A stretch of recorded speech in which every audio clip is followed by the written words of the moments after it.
Shalom మీకు సమాధానం కలుగునుగాక. రోమీలకు రాసిన పత్రిక 8వ అధ్యాయము. కాబట్టి ఇప్పుడు క్రీస్తు యేసునందున్న వారికి ఏ శిక్షా విధియు లేదు. క్రీస్తు యేసునందు జీవమునిచ్చు ఆత్మ యొక్క నియమము పాప మరణముల నియమము నుండి నన్ను విడిపించెను. ఎట్లనగా ధర్మశాస్త్రము దేనిని చేయజాలకపోయెనో దానిని దేవుడు చేసెను. శరీరమును అనుసరింపక ఆత్మను అనుసరించి నడుచుకొను మనయందు ధర్మశాస్త్ర సంబంధమైన నీతి విధి నెరవేర్చబడవలెనని పాప పరిహారము నిమిత్తము దేవుడు తన సొంత కుమారుని పాప శరీరాకారముతో పంపి ఆయన శరీరమందు పాపమునకు శిక్ష విధించెను. శరీరానుసారులు శరీర విషయముల మీద మనసునుంతురు, ఆత్మానుసారులు ఆత్మ విషయముల మీద మనసునుంతురు. శరీరానుసారమైన మనస్సు మరణము, ఆత్మానుసారమైన మనస్సు జీవమును సమాధానమునై ఉన్నది. ఎలయనగా శరీరానుసారమైన మనస్సు దేవునికి విరోధమై ఉన్నది. అది దేవుని ధర్మశాస్త్రమునకు లోబడదు, ఏమాత్రమును లోబడనేరదు. కాగా శరీర స్వభావం గలవారు దేవుని సంతోషపరచనేరరు. దేవుని ఆత్మ మీలో నివసించి ఉన్న ఎడల మీరు ఆత్మ స్వభావము గలవారే గాని శరీర స్వభావము గలవారు కారు. ఎవడైనను క్రీస్తు ఆత్మ లేనివాడైతే వాడాయన వాడు కాడు. క్రీస్తు మీలోనున్న ఎడల మీ శరీరము పాప విషయమై మృతమైనది గాని మీ ఆత్మ నీతి విషయమై జీవము కలిగి ఉన్నది. మృతులలో నుండి యేసును లేపిన వాని ఆత్మ మీలో నివసించిన ఎడల మృతులలో నుండి క్రీస్తు యేసును లేపినవాడు చావునకు లోనైన మీ శరీరములను కూడా మీలో నివసించుచున్న తన ఆత్మ ద్వారా జీవింపజేయును. కాబట్టి సహోదరులారా, శరీరానుసారంగా ప్రవర్తించుటకు మనము శరీరమునకు రుణస్థులము కాము.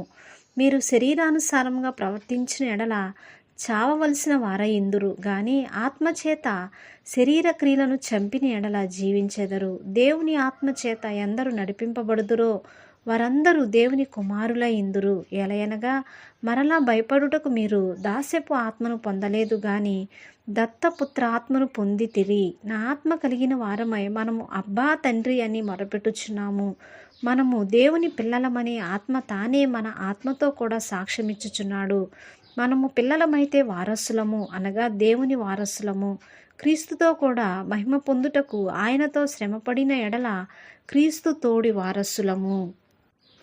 మన ఎడల ప్రత్యక్షము కాబోవు మహిమ ఎదుట ఇప్పటి కాలపు శ్రమలు ఎన్నతగినవి కావని ఎంచుచున్నాను. దేవుని కుమారుల ప్రత్యక్షత కొరకు సృష్టి మిగుల ఆశతో తేరిచూచుచు కనిపెట్టుచున్నది.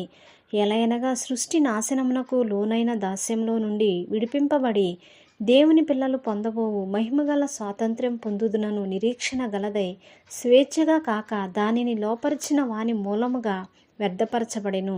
సృష్టి యావత్తు ఇదివరకు ఏకగ్రీవంగా మూలుగుచు ప్రసవేదన పడుచున్నదని ఎరుగుదుము. అంతేకాదు ఆత్మ యొక్క ప్రథమ ఫలముల నొందిన మనము కూడా దత్తపుత్రత్వము కొరకు, అనగా మన దేహం యొక్క విమోచనం కొరకు కనిపెట్టుచు మనలో మనము మూలుగుచున్నాము. ఎలయనగా మనము నిరీక్షణ కలిగిన వారమై రక్షింపబడితిమి. నిరీక్షింపబడునది కనబడునప్పుడు నిరీక్షణతో పనియుండదు. తాను చూచుచున్న దాని కొరకు ఎవడు నిరీక్షించును? మనము చూడని దాని కొరకు నిరీక్షించిన ఎడల ఓపికతో దాని కొరకు కనిపెట్టుదుము. అటువలే ఆత్మయు మన బలహీనతను చూచి సహాయం చేయుచున్నాడు. ఎలయనగా మనము యుక్తంగా ఎలాగూ ప్రార్థన చేయవలెనో మనకు తెలియదు గాని ఉచ్చరింప శక్యము కాని మూలుగులతో ఆత్మ తానే మన పక్షముగా విజ్ఞాపనం చేయుచున్నాడు. మరియు హృదయములను పరిశోధించువాడు ఆత్మ యొక్క మనస్సు ఏదో ఎరుగును. ఎలయనగా ఆయన దేవుని చిత్త ప్రకారము పరిశుద్ధుల కొరకు విజ్ఞాపనం చేయుచున్నాడు. దేవుని ప్రేమించు వారికి, అనగా ఆయన సంకల్పం చొప్పున పిలువబడిన వారికి మేలు కలుగుటకై సమస్తమును సమకూడి జరుగుచున్నవని ఎరుగుదుము. ఎందుకనగా తన కుమారుడు అనేక సహోదరులలో జ్యేష్ఠుడగునట్లు దేవుడు ఎవరిని ముందు ఎరిగెనో వారు తన కుమారునితో సారూప్యము గలవారగుటకు వారిని ముందుగా నిర్ణయించెను. మరియు ఎవరిని ముందుగా నిర్ణయించెనో వారిని పిలిచెను. ఎవరిని పిలిచెనో వారిని నీతిమంతులుగా తీర్చెను. ఎవరిని నీతిమంతులుగా తీర్చెనో వారిని మహిమపరిచెను. ఇట్లుండగా ఏమందుము? దేవుడు మన పక్షమున నుండగా మనకు విరోధి ఎవడు? తన సొంత కుమారుని అనుగ్రహించుటకు వెనుక తీయక మన అందరి కొరకు ఆయనను అప్పగించిన వాడు ఆయనతో పాటు సమస్తమును మనకెందుకు అనుగ్రహింపడు? దేవుని చేత ఏర్పరచబడిన వారి మీద నేరము మోపువాడెవడు? నీతిమంతులుగా తీర్చువాడు దేవుడే. శిక్ష విధించువాడెవడు? చనిపోయిన క్రీస్తు యేసే. అంతేకాదు మృతులలో నుండి లేపినవాడును, దేవుని కుడిపార్శ్వమున ఉన్నవాడును, మన కొరకు విజ్ఞాపనం కూడా చేయువాడును ఆయనే. క్రీస్తు ప్రేమ నుండి మనలను ఎడబాపు వాడెవడు? శ్రమ అయినను, బాధ అయినను, హింస అయినను, కరువైనను, వస్త్రహీనత అయినను, ఉపద్రవమైనను, ఖడ్గమైనను మనలను ఎడబాపునా? ఇందును గూర్చి వ్రాయబడినదేమనగా, నిన్ను బట్టి దినమెల్లా మేము వధింపబడిన వారము, వధకు సిద్ధమైన గొర్రెలమని మేము ఎంచబడిన వారము. అయినను మనలను ప్రేమించిన వాని ద్వారా మనము వీటన్నిటిలో అత్యధిక విజయం పొందుచున్నాము.